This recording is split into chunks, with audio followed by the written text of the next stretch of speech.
Partida obscena do Flamengo, obscena. Acho que não tem outro adjetivo, né? Um adjetivo melhor para a gente associar a essa partida do Flamengo contra o Fortaleza no sábado. Foi uma coisa horrível. O Bruno Henrique, ele não fez uma partida digna da sua história, fez uma partida abaixo da crítica, né? Errou tudo que tentou, foi absolutamente inofensivo para a zaga do Fortaleza. Foi um cara, uma figura apagada, assim, não ofereceu nenhum tipo de problema de ordem de ataque, né? Em momento nenhum. O Bruno Henrique realmente uma jornada muito abaixo. Como o time do Flamengo como um todo fez uma partida muito abaixo. Tem o Pedro ali na referência. Felipe Luiz optou pelo Bruno Henrique e pelo Plata. Um ataque leve, obviamente, bem mais leve, rápido, mas não surtiu efeito não.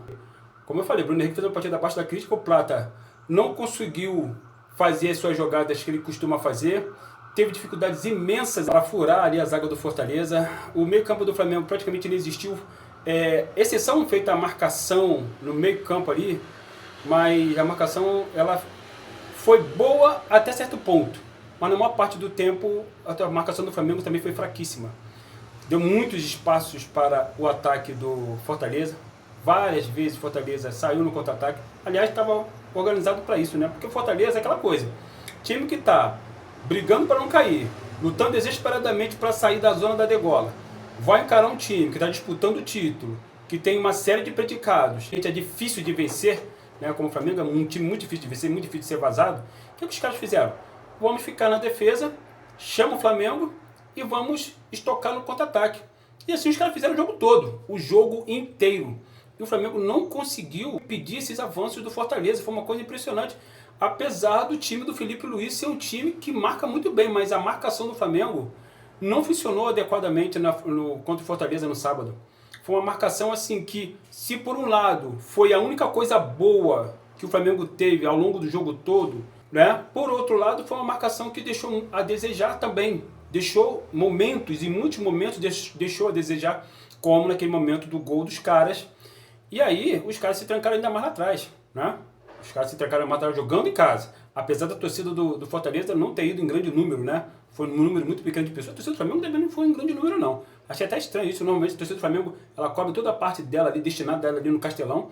Mas a torcida do Flamengo também não foi muita gente, não. Mas é o seguinte, o Flamengo claramente estava com a cabeça no jogo de quarta-feira. Tanto o Flamengo quanto o Palmeiras, quando eu vi um pouquinho do jogo do Palmeiras, estavam claramente pensando no jogo de quarta-feira. Que sim, quarta-feira decide tudo.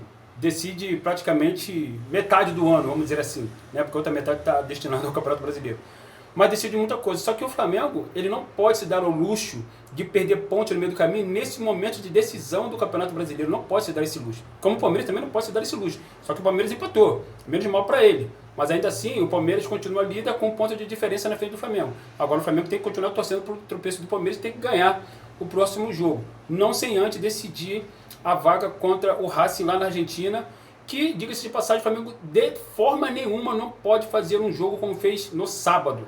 Eu até acho que não fará. Sinceramente, eu até acho que não fará, porque como é semifinal de Libertadores, na casa do adversário, estádio lotado, claramente os jogadores do Flamengo vão estar motivados, vão estar mais envolvidos, né, com o jogo, porque é um jogo que dá acesso à final de uma Libertadores, coisa que Jorginho não tem, Samuel Lino não tem, coisa que Saúl Ñíguez obviamente não tem, Carrascal não tem, então logicamente que o Danilo não tem, então logicamente que esses caras vão fazer de tudo para a gente chegar lá. O Rossi, acredito também que não tenha, né, Libertadores ainda, vão fazer de tudo para chegar lá. O jogo de sábado tinha que ser tratado dessa mesma forma.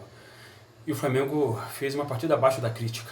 Só da metade do segundo tempo em diante, quando inclusive o Felipe Luiz, saindo das suas características, empilhou um monte de atacante lá. O Michael, que não vinha jogando, entrou. O Juninho, que não vinha jogando há muito tempo, entrou. Porque tinha que ter uma referência ali para o lugar do Pedro, porque o Bruno Henrique, com 4 minutos do segundo tempo, o Bruno Henrique foi sacado. O Arrascaeta demorou para entrar no jogo, diga-se de passagem.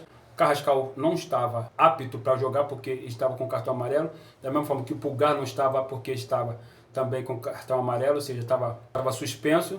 A Arrascaeta demorou muito a entrar no jogo, foi muito bem marcado, diga-se de passagem. E o Flamengo, o tempo inteiro, se vendo no 1 contra 1 ali, correndo perigos imensos. Claro, tinha que correr perigo, correr risco, isso é normal. Esse time, ele corre riscos, ele joga muito com a linha de zaga muito acima, e logicamente ele corre risco de contra-ataques. E sábado era um jogo para correr risco, porque tinha que ganhar. Mas tinha que ganhar jogando bem, não com a cabeça na quarta-feira, o que é difícil, eu entendo que é difícil. Nós, torcedores, estamos com a cabeça na quarta-feira. Os jogadores também vão estar, não adianta, o técnico também vai estar, pode até dizer que não, mas vai estar. Eu não vi a entrevista ainda do Felipe Luiz, sinceramente ainda vou ver, ainda vou assistir, mas está todo mundo, jogadores, comissão técnica, diretoria, todo mundo com a cabeça na quarta-feira, isso é fato. Isso é fato, para poder, só assim explica o baixíssimo rendimento do Flamengo no sábado. Só isso para explicar, porque aquele time normalmente não joga assim. Aquele time do Flamengo é um time que faz da posse de bola o seu controle do jogo. Só que o Flamengo, como bem observou o comentarista da TV quando eu estava assistindo, ele teve a posse de bola, mas ele não teve o controle do jogo porque ele estava o tempo todo sendo ameaçado pelo Fortaleza. O tempo inteiro sendo ameaçado. E o Flamengo não é um time que normalmente sofre muitas ameaças de gol, quase não é vazado. Por isso que é o time que perdeu menos no campeonato, não é por acaso. Tem uma defesa sólida, tem um goleiro muito bom, tem uma saída de jogo excelente. Mas no sábado nada disso funcionou. Nem a saída de bola, nem a marcação, nem o ataque, nem a criação, nada funcionou. Funcionou um pouquinho, repito, a partir ali de meados do segundo tempo, quando o Flamengo melhorou sensivelmente a produção de ataque, e aí teve algumas chances, teve chance com o Arrascaeta, teve chance com o Juninho, de cabeça lá no finalzinho, teve chance que o Wallace Ian tirou o gol do Arrascaeta, né? O Wallace Ian que eu particularmente não colocaria nesse jogo, por razões óbvias, porque ele é um cara desequilibrado. O Wallace Ian é um cara desequilibrado, até fez uma boa partida no sábado, dentro do possível, na medida do possível, sim, fez uma boa partida, entrou bem, mas eu não colocaria ele nesse jogo pelo seu histórico recente de desequilíbrio emocional, e no sábado o Flamengo não poderia se dar ao luxo de ter um jogador a menos, de forma nenhuma. Se já estava difícil com 11, imagina com um jogador a menos. O Flamengo não poderia se dar ao luxo de ter um jogador a menos. O Flamengo perdeu 3 pontos, deixou de ganhar 3 pontos, e o Fortaleza muito provavelmente não vai escapar, apesar dessa vitória, melhor dizendo. E não é porque eu não quero, eu até simpatizo com o Fortaleza. É por causa do histórico deles nesse certame, nesse Campeonato Brasileiro. Dificilmente o Fortaleza vai escapar. Agora, quarta-feira é um jogo para erro zero, né? Nem pensar o Flamengo pode repetir os erros de sábado. Nem pensar. Porque o Racing não é o Fortaleza. O Racing é um time muito mais forte que o Fortaleza. Tem que chegar, jogar sério. Eu sei, os caras vão jogar sério. Vão jogar seríssimo. Vão se dedicar ao máximo. Vão praticar o erro zero. Vão trazer a classificação para cá para o Brasil, para nós disputarmos mais uma final de Taça Libertadores. Coisa importante salientar aqui. Tem torcedores do Flamengo que eu não sei que paranoia é essa, atribui tudo de ruim que acontece com o Flamengo ao Felipe Luiz. É claro que o Felipe Luiz escala, é claro que o Felipe Luiz é quem seleciona quem é que vai jogar, onde vai jogar. Agora, quando o jogador entra em campo, quando o jogador deixa de render, a culpa não é do técnico, porque o jogador ele está ali para ser escalado, ele é funcionário do clube. A culpa da estratégia boa ou ruim é do técnico. Agora, a culpa do baixo rendimento de um jogador A, B, C ou D, como foi o caso do Bruno Henrique no sábado, não é do técnico. É do próprio jogador, que está sem confiança, está sem força, está sem arranque. Mas tem torcedores do Flamengo que acha que tudo, são pessoas leigas, tudo está de errado no Flamengo é culpa do Felipe Luiz. E aí, vem com essa historinha de bom senso. Galera, as pessoas que não têm uma capacidade intelectual de analisar um jogo, desculpa, não vão ter a capacidade intelectual de analisar um cenário político ainda mais complexo como esse do Brasil. Nem do mundo. Não vão ter. Se as pessoas não têm uma capacidade cognitiva para analisar uma coisa simples, pelo menos com respeito à comparação com a questão política, econômica e social do Brasil e do mundo, como o futebol é algo muito mais simples de você compreender. Só que o futebol tem suas complexidades também em si mesmo. No futebol de hoje, você trabalha com análise de dados.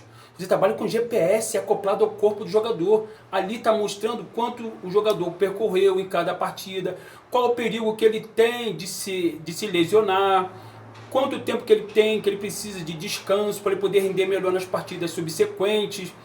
Existe todo um histórico de dados que a comissão técnica utiliza para escalar determinado jogador em determinadas partidas. E isto precisa ser levado em conta. Hoje em dia o futebol está científico, ele está feito com a base na análise de dados. Os europeus fazem isso o tempo todo, aliás, há um bom tempo. E agora, recentemente, como o Flamengo se reorganizou, ele está fazendo uso desse tipo de tecnologia que sim tem ajudado o Felipe Luiz a escalar os melhores jogadores naquele momento ali, tem ajudado o Flamengo a disputar os títulos que está disputando nessa temporada.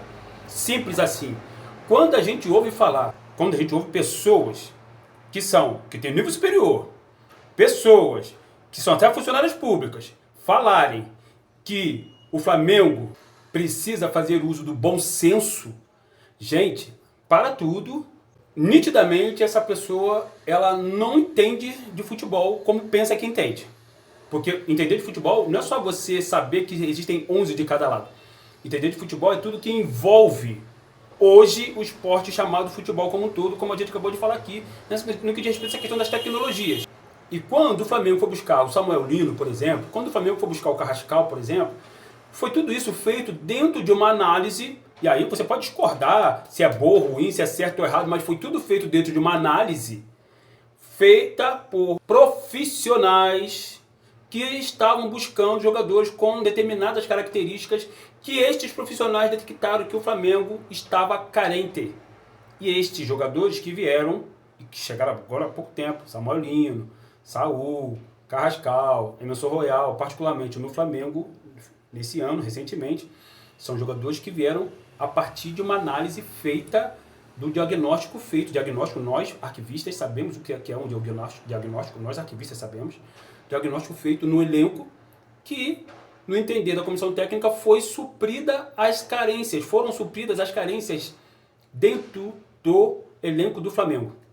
A partir daí, o técnico, de posse de dados de GPS, de dados feitos pela fisiologia, pela parte do médico, pela parte da preparação física, e também a partir da análise de como jogam os adversários, quais são suas valências, suas principais carências, o técnico, qualquer técnico inteligente, como o Felipe Luiz é, como o Guardiola é, como o Klopp é, como o Jorge Jesus era, faz isso.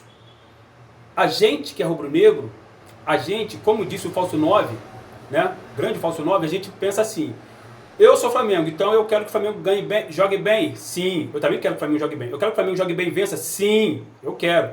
Mas tem torcedores do Flamengo que querem que o Flamengo jogue bem, vença e com jogadores que ele gosta no time. Com jogadores que ele não gosta no time, ele não quer. Absolutamente surreal esse tipo de pensamento. Né? São pessoas que estão fora da sua realidade. Eu só posso entender dessa forma. São pessoas que estão fora da sua realidade. Precisam botar o pezinho no chão, analisar a sua realidade com mais critério, com mais calma, deixar de lado as suas preferências de jogadores, e analisar dentro do contexto que está colocado. Simples assim, porque assim, eu preferia o Lamine Yamal no Flamengo. Eu gostaria que o Endrick estivesse no Flamengo. Estão no Flamengo esses jogadores? Não. Então você tem que analisar dentro do que está disponível. O Pedro agora está machucado. Temos que contar com jogadores que estão à disposição. E analisar assim, não adianta ficar, se fosse o Pedro, amigo, o Pedro não está disponível nesse exato momento. Infelizmente para nós, o Pedro não está disponível nesse exato momento. Então assim, é preciso que nós, torcedores do Flamengo, tenhamos simplesmente a capacidade de analisar o futebol como um todo. Deixa aí os comentários, compartilhe esse vídeo, deixa o like de vocês. Em breve a gente está aqui para um novo bate-papo. Quarta-feira, se Deus quiser, Mengão finalista. Tamo junto sempre. Isso aqui é Flamengo.